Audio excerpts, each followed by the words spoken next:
I think we're getting to the point where Washington is severely underrated coming into the 2026 season.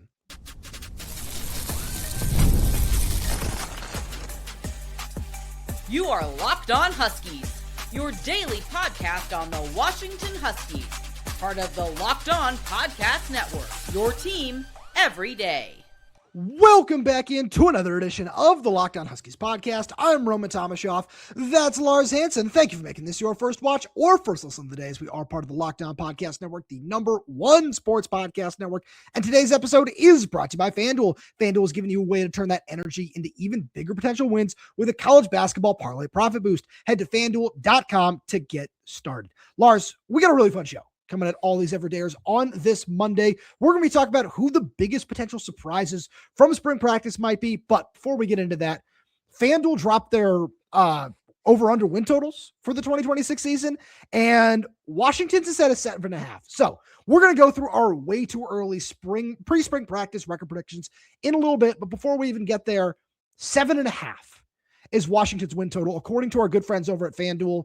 I think that is severely underrating this team. And I get that there's a lot of, turnover and a lot of youth that needs to be proven. But I look at the high-end talent on this roster, and I'm slamming the over all day. The combination of that, and it's not the most daunting schedule. That's, I think, the other side of this coin, where you looked at last season and maybe even, year one, where, you probably aren't going to get to 8 wins. Just looking at that schedule, when you had Indiana rising and, all the schools that you had. Just for all our everydayers, don't go check what our preseason record predictions were for 2024. Don't do that. That's a good point, because what did I have? Like 12. I think we both had. I know for sure I had 8-4. Yeah, but again, that's kind of the thing with Jedd, where these first 2 seasons, they should have had better records than they had at the end of the season. 6-7, probably should have been at least 7-6, maybe, a little bit more.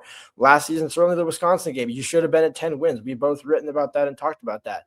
So, I think they're underrated, but like you mentioned, there's reason for it, where we haven't seen Dezmen win in those big games. He didn't, and it's not necessarily to his fault, especially in year one, but last year, didn't necessarily play that great down the stretch per se, except the bowl game was great, but it was also Boise State, which right.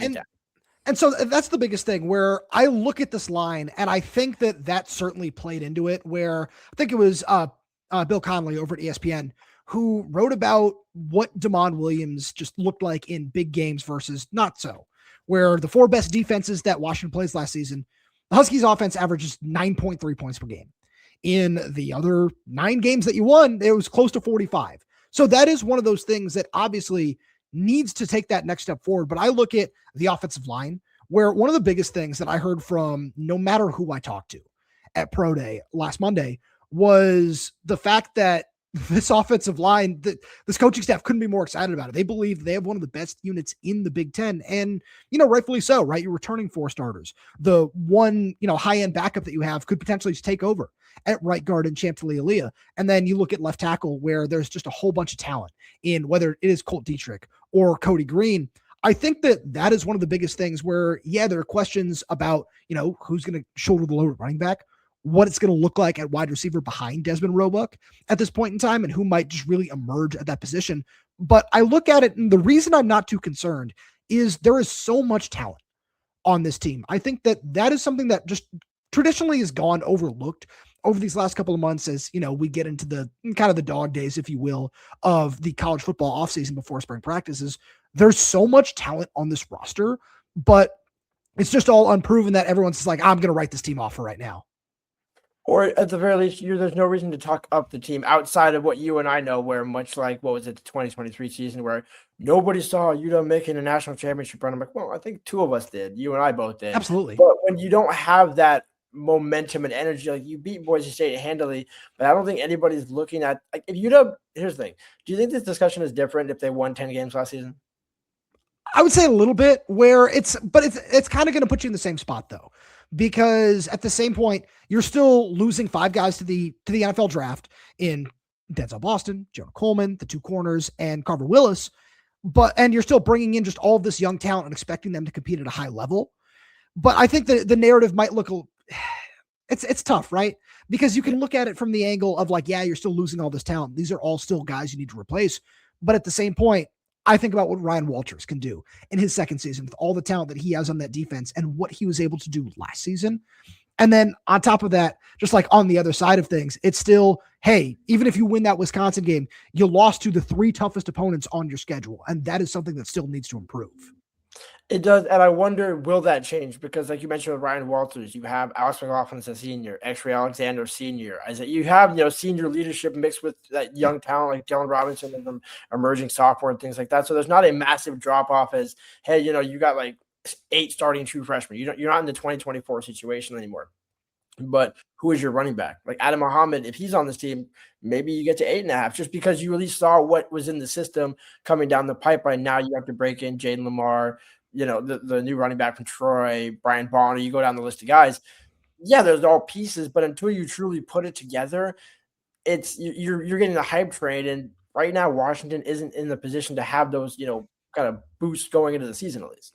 No, absolutely. And I think a lot of that, just kind of as we get closer to the season, a lot of whatever hype might come out regarding Washington is going to start on the defensive side of the ball because, again, as it pertains to Dezmen Williams, we know what we need to see him do. But I look on defense and there are questions along the defensive line, but I think that the depth might be solid, especially when you look at this trio of defensive tackle transfers in Darren Conley, Kai McLennan, and Deshaun Watts. And if those guys can step up and give you something, alongside Trez Davis, alongside whoever else might step up on the interior, whether it be a Derek Colin-Bruce if he plays some snaps there, or Logan George, the Ohio State transfer. Maybe it's true freshman T.I.U. Mukais, where you never want to rely on guys like that in a huge role as a true freshman in terms of whether it be T.I. or Derek. But at the same point in time, this is what this coaching staff is actively choosing to do. So you just kind of have to look at it from the standpoint of this is how they want to let this play out. Whether you agree with it or not, you have to see it through. Exactly. Like I'll touch on the defensive line and kind of more so the edge where you have an established guy in Jacob Lane. Cool. But you don't necessarily have that opposite guy, whether, you mentioned Logan George didn't really do a ton at Ohio State, looked great at Idaho State, but not Ohio State. That's a massive, significant difference. I would say in fairness though, that was an injury thing. No, and that's a good point to make. I'm just saying, there was for sure. Have that proven level of much like Ontario Thompson, where that's a guy where under Jason Kabushi's coaching, he improved. Ryan Walters, you got 5 down front. You can see why they made those moves. But now going into this season, you're breaking in that chain again. I think those trio guys are going to be good, but to not look at your true starting edges and say we can know exactly what we're getting, you can't do that right now. Linebacker, sure. I think, is probably the saving grace, and the secondary obviously is going to be pretty good as well. But then I look at on the opposite side, receiver. You mentioned Denzel Boston's gone. You brought in Christian Moss and Bod Penn Miller. Christian Moss I like. Don't get me wrong. I think it's a great senior addition, but Bod Penn hasn't been proven, and everybody else behind him aside from Dezmen, you're still looking to see them take that next step. So I can see why it's 7.5 and not 8.5 or 9.5. No, I certainly agree with when you talk about why it might be where it be, but I just think in terms of the high-end talent, where you look at what Rashid Williams might be able to give you this season, what Justice Williams, Chris Lawson, some of these other guys that we've seen in one way or another, obviously in practice is a very different situation, but we've seen them prove things in one way or another if they do step up. Decker DeGraff or Baron Naone take that next step forward at tight end, and then you get something from Jaden Lamar in a bigger role, and Jordan Washington, maybe Quade Carr steps up alongside Brian Bonner, like this coaching staff seems to be very confident that he's going to be able to do. It's a deep rotation, and there are a lot of things that as we sit here and record this, we can't figure out yet because we haven't been on the field for spring practice. We haven't seen how some of these things could play out. But I think that in terms of the talent that this coaching staff has added to the roster is one of the biggest reasons I want to just slam the over at 7.5. No, I'm with you slamming it. I'm just just presenting kind of the other side of the argument. No, absolutely, yeah. See the trepidation for it, but when we come late November, they should be at least at 9 wins. So the 7.5 should easily clear, because if you regress in year 3, like we saw what Jedd did at Arizona in Tucson, absolutely. Arizona. Like now you have the resources that he has in Washington. Like we should see that significant, double-digit win jump in year 3. But again, until we see it, it's harder to speak that into existence. Well, with that being said, let's get into our way too early record predictions. right after a message from our good friends over at FanDuel. College basketball is nonstop, big games, tight spreads, momentum swings every single night. From early tip-offs to late-night West Coast shootouts, there's always action on the board, and now FanDuel is giving you a way to turn that energy into even bigger potential wins with a college basketball parlay profit boost. You can build any college hoops parlay you want, rivalry games, ranked matchups, whatever fits your read. You can make spreads, totals, and player props to match how you see the slate playing out. Then you can apply the profit boost and instantly bump up the potential payout. Go safe, go bold, ride with the team you've been following all season. It's your parlay, your style, now with more upside behind it. Head to FanDuel.com to get started. That's FanDuel.com. FanDuel, play your game. And we've got a message from our good friends over at Indeed. Workplace chaos, deadline stacking up, inbox overflowing, and the one position you have to fill still sitting open. When the pressure's on, you need the right hire. This is a job for Indeed sponsored jobs. Indeed sponsored jobs helps you reach the people who actually fit what you're looking for: skills, experience, location. So you're not just hoping the right candidate stumbles across your post. And here's the stat that says it all. In the time I've been talking to you, companies like yours made 27 hires on Indeed, according to Indeed data worldwide. So if you're hiring, spend less time searching and more time interviewing candidates who check all your boxes with Indeed sponsored jobs. Less stress, less time, more results. When you need the right person to cut through the chaos, this is a job for Indeed sponsored jobs. And listeners of the show will get a $75 sponsored job credit to help get your job the premium status it deserves at Indeed.com/podcast. Just go to Indeed.com/podcast right now and support our show by saying you heard about Indeed on this podcast. Indeed.com/podcast. Terms and conditions apply. Need to hire? This is a job for Indeed sponsored jobs. All right, Lars, rapid fire here. Right off the bat, what are you going with this season? Or as we sit here and record this in mid-March? I'm going to say 10-2. Okay. And the reason why I was thinking that as you were going through that fantastic ad read was we should almost work backwards, because I think the 2 losses, until proven otherwise, are guaranteed, and it's the 2 losses at the end of the season. Sure. Everything else to me looks on the board. Now, again, Penn State under Matt Campbell, maybe they end up being better than last season, but new coach, new system, new players, all that. Nebraska, across the country like that too. And I'm not a big, and then exactly now you talk about going back to Lincoln. I'm not a big fan of Matt Rule. I think Jedd should be able to outcoach him, but there's a lot of games like the Wisconsin game that they should win, but if they happen to drop it, that's the one or 2 games we're going to look back and say, well, again, you should have been 10-2, but you ended up 9-3 because for whatever reason. Yeah, so I'm sitting at 10-2 right now as well. I feel like this is going to be a big prove it year when you talk about those 2 games at the end of the schedule in Indiana and Oregon. I like that Indiana's at home. I feel a little bit better about that. It's still really difficult, but I think this season, when I really look at it, it's going to come down to 2 games. I'm glad you highlighted Nebraska, because that's certainly going to be a tough environment to play in, where Matt Rule has done a good job on the defensive side of things.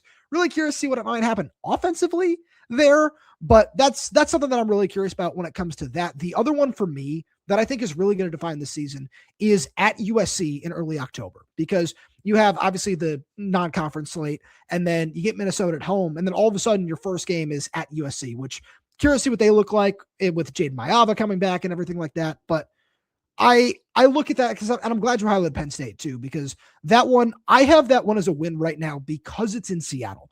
And I would say the same thing about when Iowa comes to town right after USC, because those 2 games in particular, going there, hey, yeah, I'm certainly going to be a little bit more reserved. But our good buddy Nick Lemkow came on and dropped some knowledge about Iowa in particular being, I think it's 2-7 when they come to the West Coast. So that one is one where I'm curious to see what that might look like. So at the end of the day, 10-2 is kind of where I sit. I'd like to sit here and think that, maybe you win one of those 2 games at the very end of the schedule and can send a message. But like you said, there's also the possibility that you drop one of these games that you shouldn't, like going to Michigan State. What's that going to look like? Going to Purdue should be, especially what we saw here last year, that should be a game that you win, but that travel, maybe that takes a toll. I don't know. These are all just things that we have to sit here and talk about at some point. No, and I mean, Jack McAllister's not at West Lafayette anymore, so you dodged that bullet. And you make a lot of good points. It's just, to me, like when you look at Washington's roster, Dezmen Williams in his third year, like I think these almost kind of questions like how much are you betting on Dezmen? Not monetarily, but I'm just like, how much do you believe that Jedd can take that third or fourth year with Dezmen this fall, as opposed to does he have to wait one more year, or as the ceiling maxed out? I don't think at any stretch of the imagination the ceiling's maxed on Dezmen, but I'm just saying, like, how much growth can you get out of him? Because this team really is only going to go as Dezmen goes. Because I agree with you about the defense, but if you can't score, you can't win. No, absolutely. And that's the thing where, like, I look at how Jedd's offense runs in particular, and we've seen it find success in terms of the yardage. And then obviously we saw that big step forward in points per game this past season. I agree that it goes as Dezmen goes. And I think we're going to see some kind of step forward this year, because I feel like if you don't, especially with Jedd not hiring an offensive coordinator and just how that's going to play out specifically, if we don't see that step forward from Dezmen Williams, then all of a sudden that raises a whole other, series of questions around Jedd Fisch, where he has hitched so much of his wagon to Dezmen that if you don't see that, it's, well, hey, hold on a second. This is what you came here to do, to especially like Dezmen specifically, where he gets up and calls him the future face of Washington football halfway through his true freshman season, and he hasn't even started a game. Like, that's kind of where we are. And that's why, I just looked the way I did when you said that. It's because I don't think it's a, if that happens, it needs to happen. We need to see Dezmen play better in those big games. I agree. And I think the two changes that, hitting around the bush, I know you've talked about it, with JP Lawson being the quarterback coach and Matt Cavanaugh coming in as a senior offensive analyst. He's not going to be anywhere near a play caller and hasn't been in a college since 2008, I want to say, when he was at Pittsburgh. So that's how long. Yeah.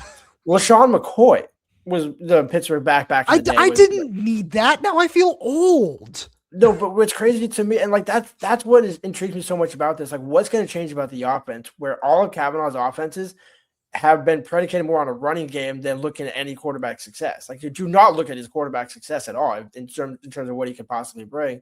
So that's where this, how much of that running back rotation helps Dezmen, and then how much of that you're breaking in 2 or 3 new guys with Dezmen. Like, how much does that hinder it? So I want to push back on one thing you said there when it comes to the quarterback success. I was texting with a friend of mine who covers the New York Jets, and it didn't sound like, in terms of some of the quarterbacks in particular that he had, didn't necessarily raise that bar all too much, where we're talking about with Tim Tebow was playing quarterback. Trent Dilfer. Yeah, right. Trent Dilfer. Would have been Super Bowl. That's its own thing. But that's kind of the level of talent that we're talking about. And that's neither here nor there, in my opinion, when we talk about it, because when you listen to Jedd Fisch talk specifically about what the role Matt Cavanaugh was going to play in this offense when he went on with On 3's Andy and Ari, is that he just wanted an outside perspective, somebody who hasn't been around the program to potentially be able to push back on him a little bit more, which I like that. And I think that I'm willing to see that part of it through. And on top of that, I think that the biggest reason that Matt Cavanaugh was the hire in this particular case is because he understands the offense that Jedd wants to run. I don't think he's going to come in with a whole bunch of fresh ideas and say, well, no, scrap this, scrap that, because we're going to, establish the run. We're going to do this. We're going to do that, especially with the just particular style that Washington's put together at the running back position. I think that so much of that, and to, bring it back to the record, the record stuff in a sense, is if you want to win games, you want to take that step forward. Yes, all of that is great. You also have to keep in mind that he spent 2 years as the quarterback's coach in a Sean McVay offense when he was in Washington. And I think that at the end of the day is why he is here. And at the end of the day, again, that's kind of what is going to be, what's going to push him forward is, okay, he understands the system, but can also just kind of look at it from an outsider's perspective of, wait, hold on, maybe this isn't working as well. Let's try this sort of stuff, still within the same scheme. Yeah, I mean, it's something we talked about, I think, in January at some point. I don't know if it was a post-game show or what, but I remember kind of floating the idea, like, hey, does Jedd switch a coordinator thing, get an outside voice, some type of guy that he's worked with for multiple years? Because everybody that he's been with, whether it's at Arizona or now Washington, he's had with him the entire time, or in some way worked for multiple years with them. Matt Cavanaugh is not that case. So I think that's what's going to be interesting. The thing that also, like we've been talking about, where does Jedd take the biggest growth? Does he take it as a play caller? Does he take it as a Yeah, where do we see Jedd's biggest growth? Because I think that's the other thing for me. Where does he get out coached, or can he out coach a Dan Lanning? Can he? He's not going to out coach Signetti. No respect, no disrespect there. What Signetti's done. No, nobody did last year. Like exactly. So until otherwise proven, I'm just going to say respectfully that.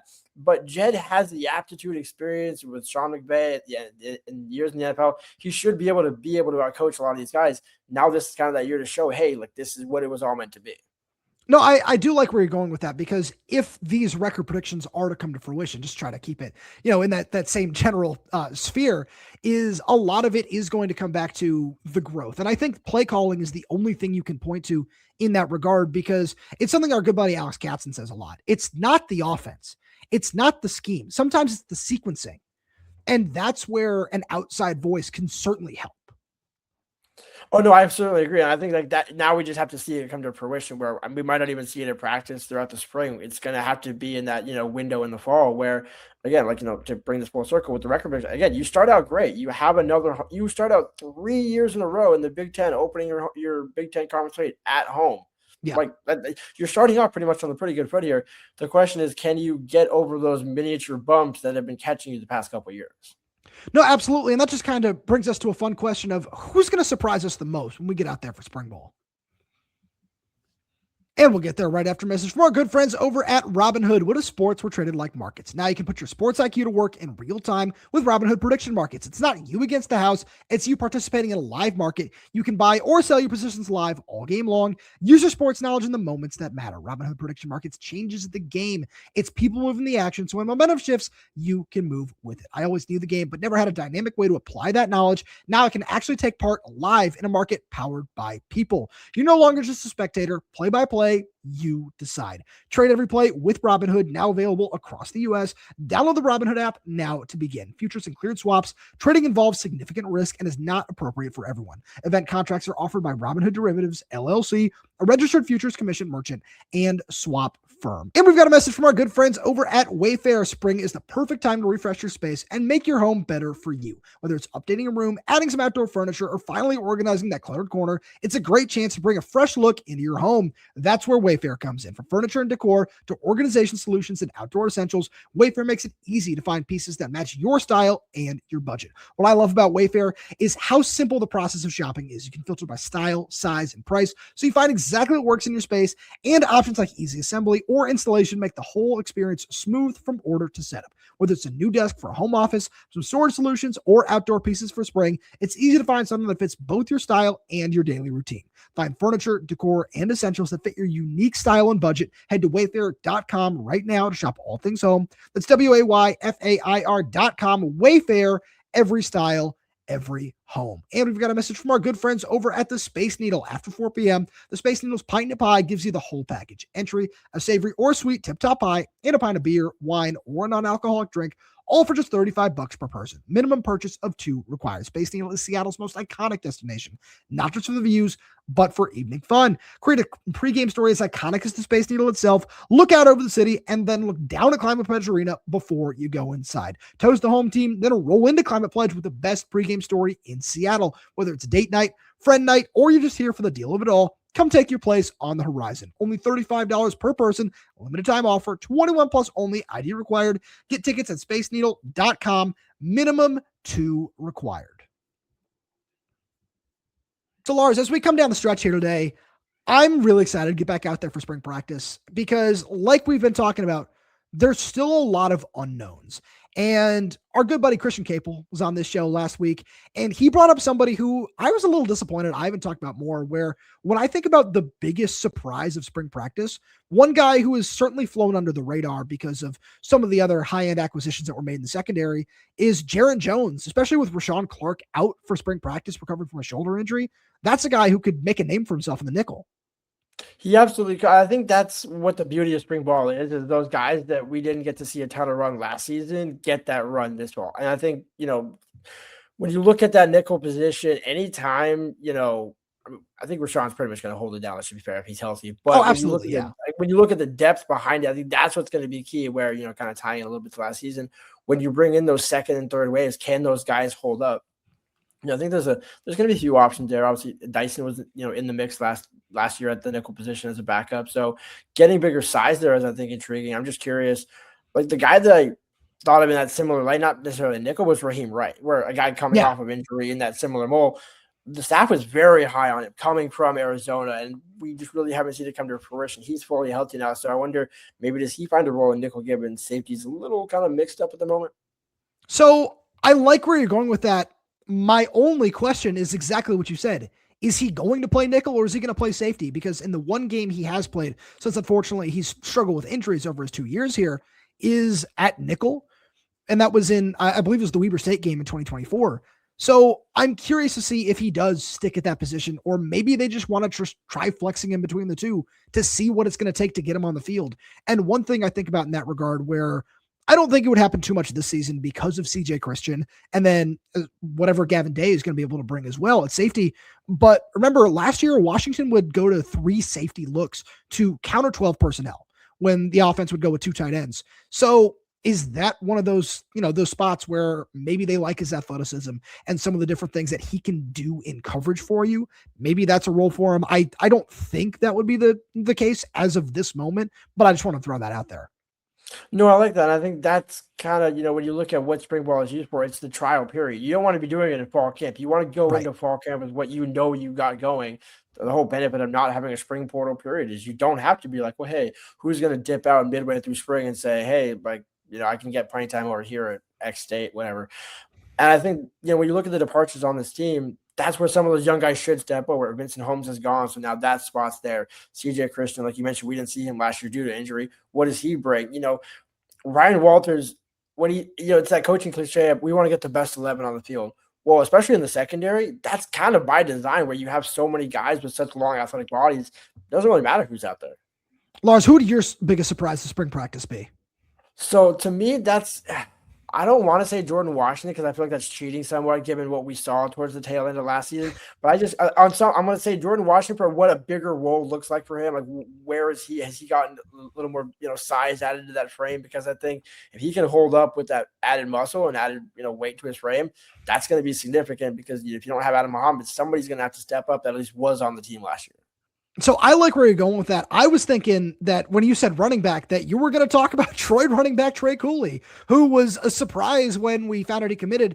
And obviously, you look into the backstory, he is certainly a veteran addition, being a 6th-year senior who just unfortunately struggled with injuries over his last 2 years. He had a knee injury during his 1 year at Troy in 2025. He was limited to 2 games as a senior at Georgia Tech in 2024 after he suffered a concussion during the season opener out in Ireland.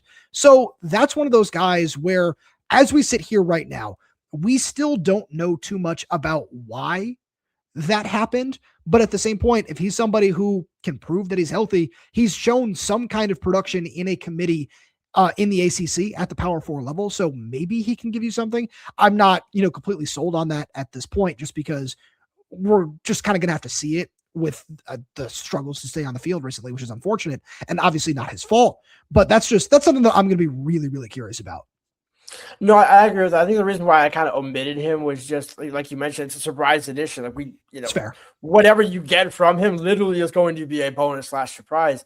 But, another guy in that same light that you mentioned earlier, like when you go outside and look at receiver, what is Justice Williams on this team? Like I there's so much there. Just he's been hurt, so we haven't been able to see it. And then you look at how the receiver, position in terms of depth and snaps works in Jedd's offense.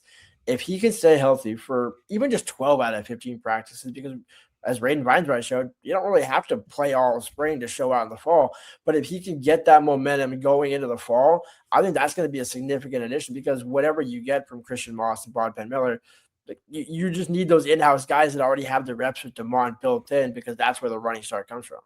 So I like where you're going with that. You know me. Anytime we get a chance to talk about Justice Williams, I am there. I think with him, we did see him contribute in some way last spring and last fall. And then, of course, the injuries limited him during the season more so than anything else.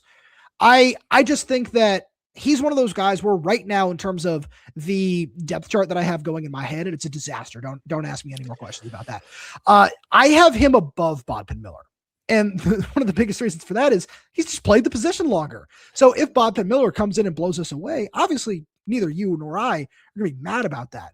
but I think that he's a guy who absolutely has an opportunity to establish himself on this depth chart, because if he, wins the starting job from the size, the athleticism, the physicality that we've seen from him in some of those practices, I know it's not going to shock me, but it's just one of those things where, as you said, until, obviously the greater Husky community gets a chance to see that on a consistent basis, it is an unknown. Yeah, and I mean, even in the same like Christian Moss, he's played the sport for 3 or 4 years now, but he was actually a converted basketball guy. So like even him, he didn't have 4 years of high school as a receiver. It's not like you're getting a finished product there, but like we've talked about, the whole theme of the show, the whole theme of really this program, and all the talent is there. Like whoever ends up surprising, where we could honestly, like we could spend an entire show going down like a list of 30 guys on this team where, hey, if we talk about them more so at the end of spring, we're not going to be surprised, because like the depth has been built up. You're now in year 3 of Jedd, Matt Doherty, the whole recruiting department. They've got their guys in the building now. You can't say this is, hey, transfer portal, emergency edition. This is, hey, like this is our team now. Yeah. Now you have to put it all together, and I think they really should. No, and that's the biggest thing when you look at the depth, where to kind of bring this full circle before we get out of here. It's something where in 2024, you can look at it and say, especially the offensive line, like, oh, okay, yeah, this is patchwork. You had to do this on the fly. Now that, we're here, we're in year 3, and we're looking at it as, I think from an outsider perspective, people would look at it and say, wait, they're considering starting a true freshman at left tackle? Hold on. Like, what's going on here? This is the vision that they have built. It's getting these high-end freshmen in the door and letting them play early at whatever position it might be. You don't have to agree with that, but that is just where we are. And with the amount of talent, when you go back and you look at the film of the guys that are coming in, or some of the guys that have been around and are being asked to take on bigger roles this year, I think it's clear at least why some of these guys are being tasked with that. And now it's just a matter of going out there and proving it. Yeah, and I mean, even, like, I'll just throw out a couple of random names, like a Paul Menke. He's up to, I think, 203, 205. He posted that. Like, how does your special teams look? Those are significant gunners where he doesn't see time on defense, and you have an all-star, secondary, not secondary, but coverage unit. That's a significant improvement that we didn't see last season. So when you're talking about all this talent rising, all 3 levels and all 3 aspects should rise with it, not just the defense or just the offense. Lars, any final thoughts before we get out of here? No, I mean, it's nice to see your face as always, because, I haven't seen you in a while. Yeah, I was going to say it's been a minute, but it's always, we've kept in touch. It's all been good to go. But no, it's always nice being back on with you. But I think the one thing that I'm intrigued to see is just, with all that turmoil and not necessarily, the public perception, like, can Dezmen and UW get a better public image? Because I just read 3 stories before I got on with you of, well, Dezmen, whether he likes it or not, that he's at Washington, he's got to be there this fall. That shouldn't really be the theme of the season going into it. And I think it's not Dezmen's fault per se. I'm sure people disagree with me on that. It's not Jedd's fault. It's just like, let's get through the spring. Let's get the joyous, good feelings back. And then you go into August a lot more excited. Lars, as always, thank you so much for being here. Thank you to all you Everydayers for tuning in. We really do appreciate it and feel like we have to offer here on Locked On Huskies. Please make sure to subscribe wherever you get your podcast, whether that's YouTube, Spotify, Apple Music, Amazon Music. We're there. We're everywhere. We're updating this channel with new content every single day. So please make sure to click that like button, click that little bell so you never miss when we post a new show. Plus, if you have any questions, comments, concerns, drop them right down below in the comments section. And if you're audio only, please feel free to leave us a 5-star review, as it does help us out a lot. Thank you so much for tuning in, and we'll talk to you next time.